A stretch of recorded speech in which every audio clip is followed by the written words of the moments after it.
Ang trabaho niya. Halos lusot niya ang iyang kaugalingon sa awang. Dahil nandun yung pusa sa labas. Yung plants namin, balik-balik.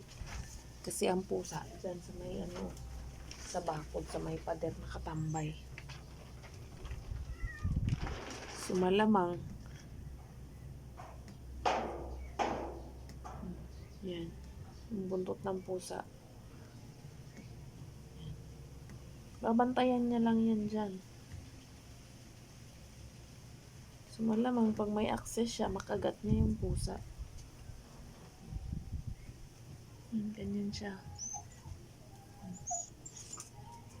Akala ko noon maghahanap lang siya ng lusutan. Yung pala, yung mga pusa. Kasi nung nilabas ko siya, hinahabol niya yung mga pusa. Dandagan pa nitong anak niya. Betty! Yan siya, naka-ready siya. Tingnan niyo yung tenga, naka-alert. Tapos yung buntot, mabilis yung wagayway. Yan.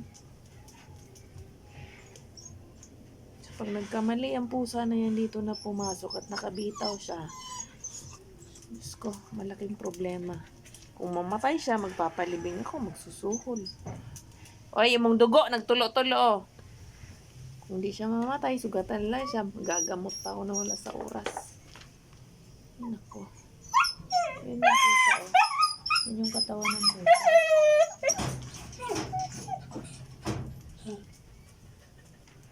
Kaya mauubusan ako ng pasensya sa asong to. Mahaba ang pasensya ko pero sa kanya nauubos. Grabe. Si Jackie, si Xing Xing, si Mami Doggy Stray. Pero nalalagyan ng leash, sumusunod, naglalakad ng maayos. Siya hindi gumagapang, nangihila. Kaya nakalambitin siya hanggang sa umayos siya. Maglakad siya, dalawang paa niya, yung hind legs gamit. Nakaangat yung ulo niya at ang kanyang paa sa harapan. Tapos titino naman siya hanggang maglakad kami na saka kami uuwi. Tapos kinabukasan, ganun uli. Hindi ko na alam. Siguro it takes 1 year bago siya matuto.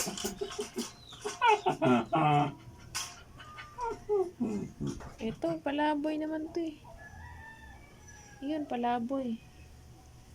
Saan ba? Si Mami Doggy, si Xing Xing nasa loob. Si Brownie, hindi nagpapalagay ng leash. Nahihiga pag nilalagyan ng leash. Kaya si Brownie hindi nakakapaglakad sa labas. Stay!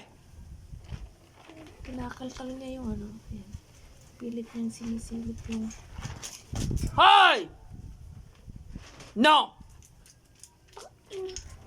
So imaginin ko na lang pag siya nakabitaw na wala ako. Malamang simento na yan nahukay na. Kasi ako lang naman nagsimento niyan eh.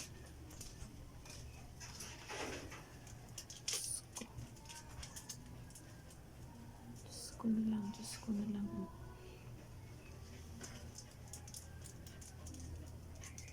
Wala siyang gagawin kundi hanapin niya yung pusa. Yung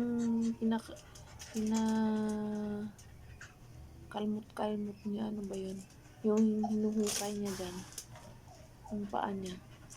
And then yung pusa.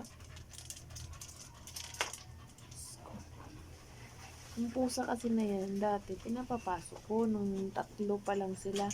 Dito si Xing Xing dog, tas si Papi, tas si Baboy tuta pa, si Panda tuta pa. Tapos may-ari pa siya nun, maganda pa yung coat niya, makapal pa yung kanyang buntot. Pero ngayon, wala na yung buntot niya. Ano na, konti na lang balahibo. Ayan siya, tingnan niya. Ayan siya. Mama Dog! Makaurasan ka ng pusa! Makaurasan ka ng pusa, mapaakan ka, wata kabaluan na niya.